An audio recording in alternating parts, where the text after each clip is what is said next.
سلیم اما بعد فاعوذ باللہ من الشیطان الرجیم بسم اللہ الرحمن الرحیم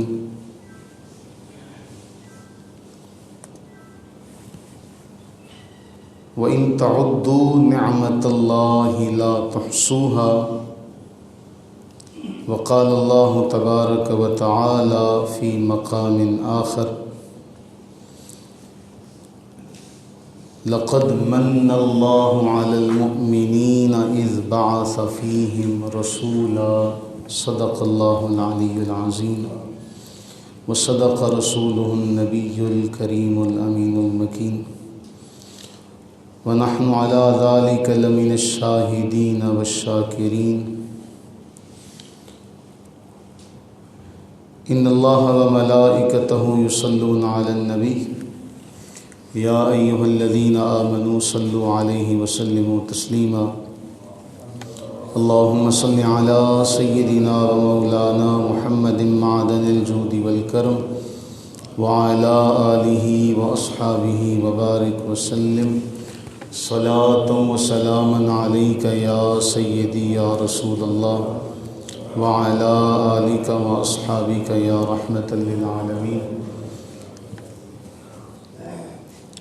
بلغ العلا بکمالہ کشف الدجا بجمالہ حسنت جمیع خصالہ صلوا علیہ وآلہ واصحابہ۔ اللہ رب العزت کا کروڑہا احسان کہ اس مالک کائنات نے ہمیں ایمان کی دولت عطا فرمائی۔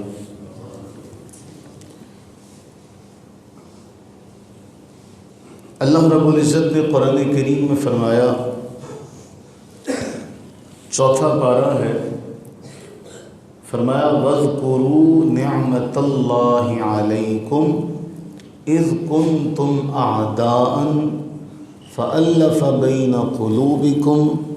فَأَصْبَحْتُمْ بِنِعْمَتِهِ إِخْوَانًا۔ فرمایا اللہ کی اس نعمت کو یاد کرو جو اس نے تمہیں عطا کی جب کہ تم آپس میں دشمن تھے۔ اذ کنتم اعداء، جب تم آپس میں کیا تھے؟ دشمن تھے۔ فَأَلَّفَ بَيْنَ قُلُوبِكُمْ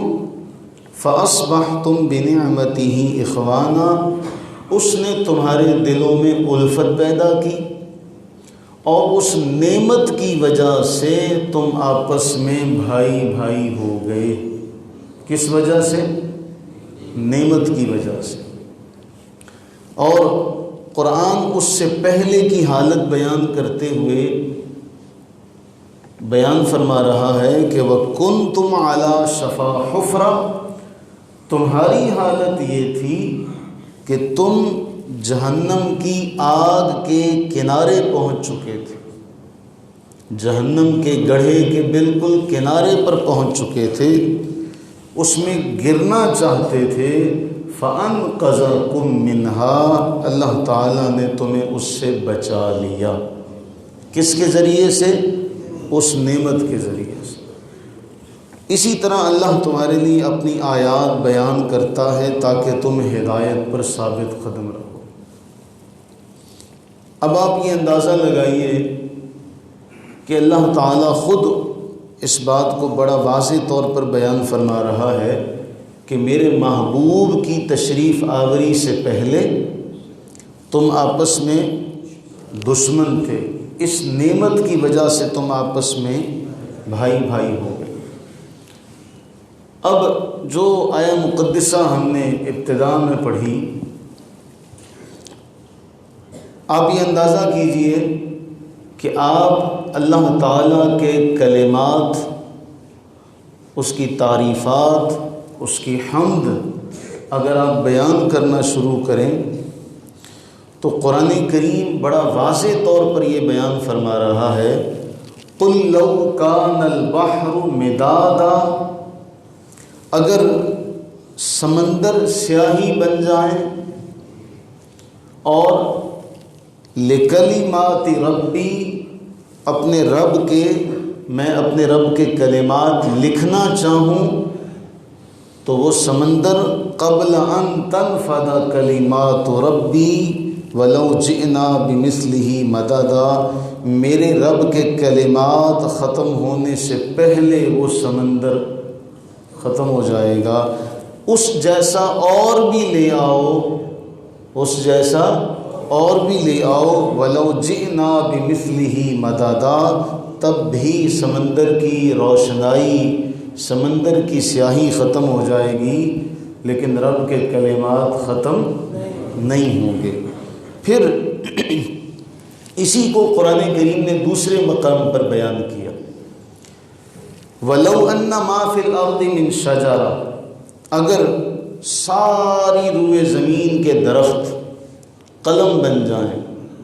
وَالْبَحْرُ يَمُدُّهُ، اور جتنے بھی سمندر ہیں وہ سارے کے سارے سیاہی بن جائیں، روشنائی بن جائیں، فرمایا اگر من بعدہ سبعۃ ابحر، یہ جو 7 کا عدد ہے یہ کثرت کے لیے آتا ہے عربی زبان میں،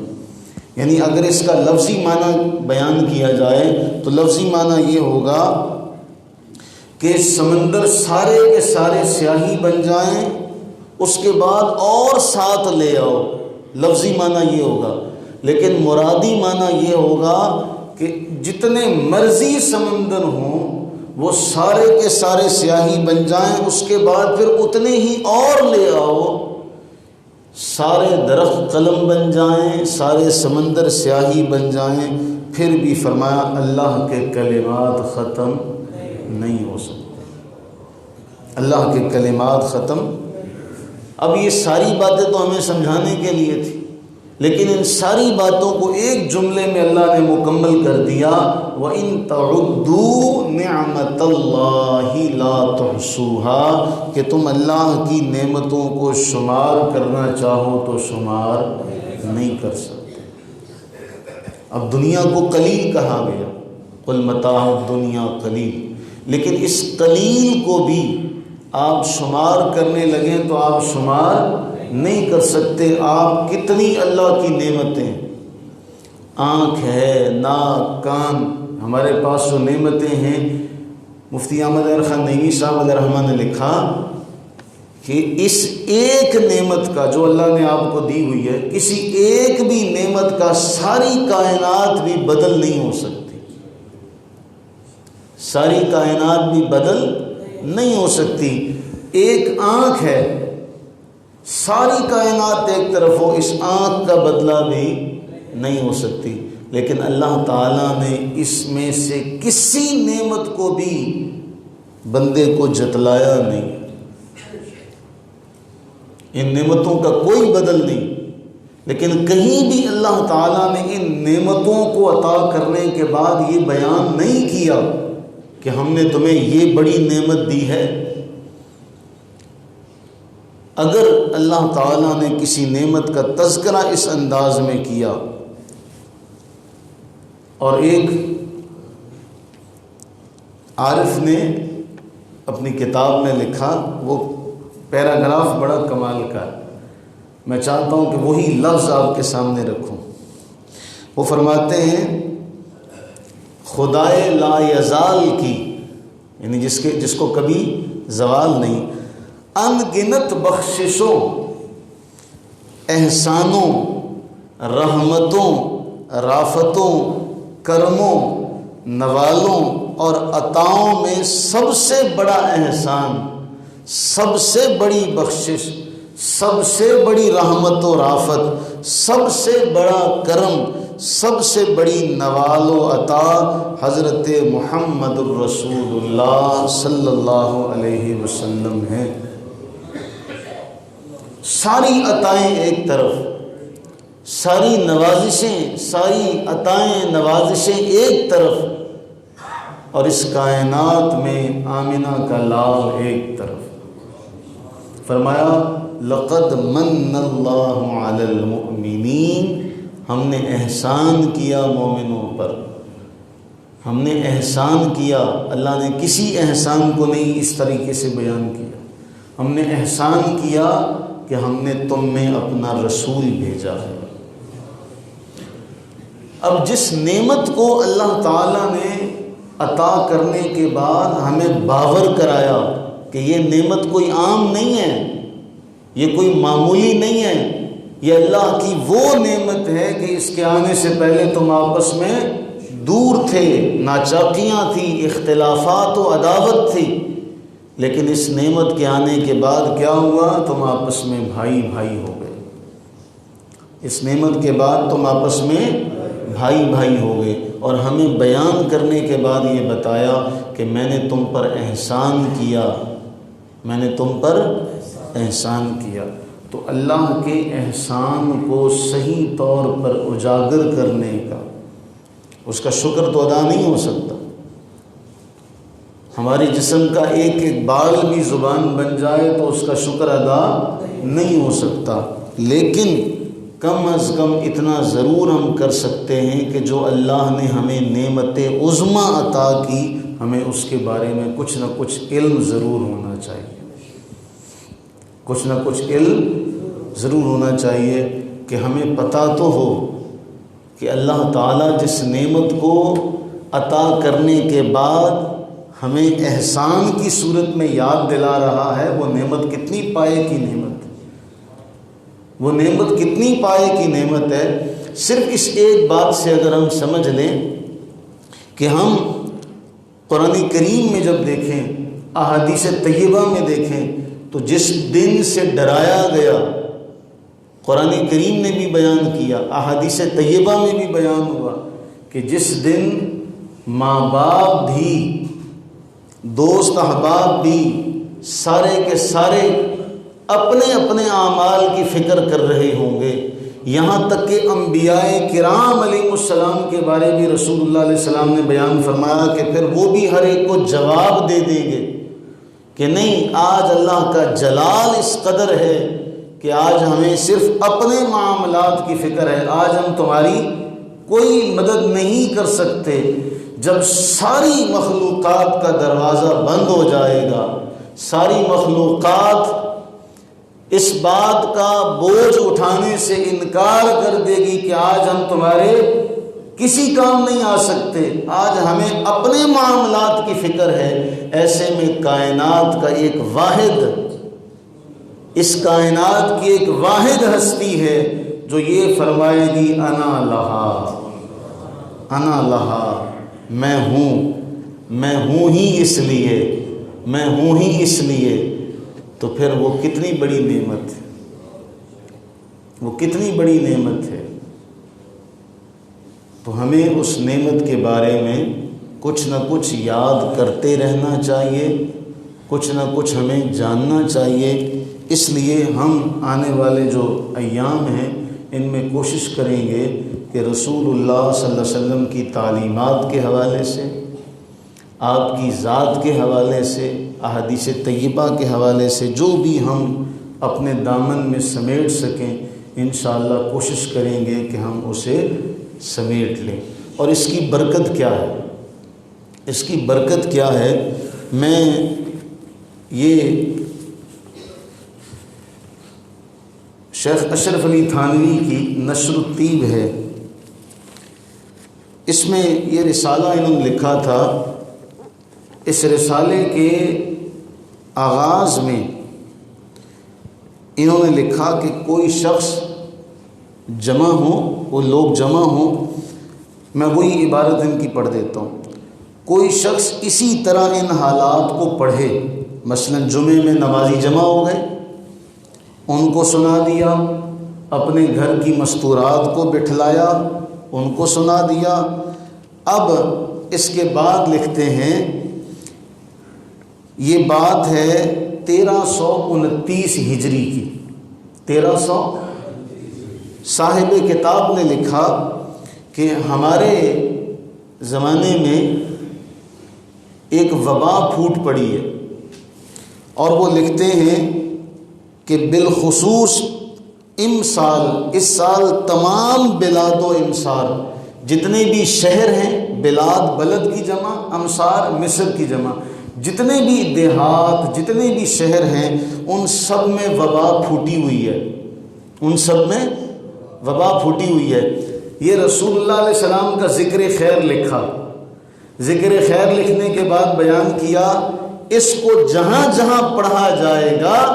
وہاں یہ وبا نہیں آئے گی۔ اس ذکر کی برکت یہ ہے،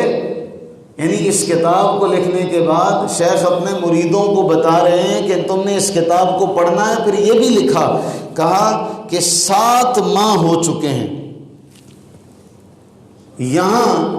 پورے ہندوستان میں وبا پھیلی ہے، ہمارے علاقے میں وبا نہیں آئی کیونکہ اس کا درس ہو رہا ہے۔ ذکر سرکار کا یہ کرم ہے، یہ برکت ہے۔ یعنی اب ہمیں اگر کوئی کہے تو ہمارے پاس یہ ثبوت ہے کہ دیکھیے آپ کے اکابرین نے بھی یہ بات کہی کہ جہاں رسول اللہ علیہ السلام کا ذکر خیر ہو وہاں کوئی وبا نہیں آتی۔ پھر دوسرا حوالہ نواب صدیق حسن خان بھوپالوی، یہ اہل حدیثوں کے بہت بڑے امام مانے جاتے ہیں۔ 1307 ہجری میں ان کی وفات ہے۔ کب؟ 1307 ہجری۔ اور اسی کتاب کے مقدمے میں انہوں نے لکھا، اس کا صفحہ نمبر 12 بیان کرتے ہیں کہ جس کو حضرت کے میلاد کا حال سن کر فرحت حاصل نہ ہو، جس کو حضرت کے میلاد کا حال سن کر فرحت حاصل نہ ہو اور وہ شکر خدا کا حصول پر اس نعمت کے نہ کرے، وہ مسلمان نہیں ہے، وہ مسلمان نہیں ہے۔ تو یہ ساری باتیں ہمارے لیے اس لیے بھی اہم ہے۔ یہ بتانے کا مقصد یہ تھا کہ پتہ چلے کہ یہ سارے کے سارے جو علماء ہیں یہ سارے یہی بیان کرتے آئے کہ رسول اللہ صلی اللہ علیہ وسلم کا ذکر جہاں پر ہو وہاں پر برکتیں ہوتی ہیں، جہاں پر ہو وہاں پر برکتیں ہوتی ہیں۔ تو ہم کوشش کریں گے کہ ان ایام میں کچھ نہ کچھ ضرور اپنی جھولیاں بھر سکیں۔ اللہ سے دعا کریں کہ باری تعالیٰ اپنے محبوب کریم صلی اللہ علیہ وسلم کے ذکر پاک کا صدقہ ہم سب پر اپنی بے بہا رحمتیں برکتیں نازل فرمائے، ہمیں اس جہان میں بھی اگلے جہان میں بھی سرخرو فرمائے، عزت مال جان آبرو وقار کی حفاظت فرمائے، عزت مال جان آبرو وقار میں اضافہ اور برکتیں عطا فرمائے۔ یہ بہت ضرورت ہے۔ میں نے جمعے میں یہ بات کہی تھی نا، انشاءاللہ یہ سارے معاملات چلیں گے۔ ضرورت ہے اس امر کی کہ ہم رسول اللہ صلی اللہ علیہ وسلم کے بارے میں جان سکیں۔ تو انشاءاللہ اس کے لیے پھر آپ سارے وقت نکالیں گے۔ اللہ تعالی ہم سب کی بخشش و مغفرت فرمائے، آمین ثم آمین۔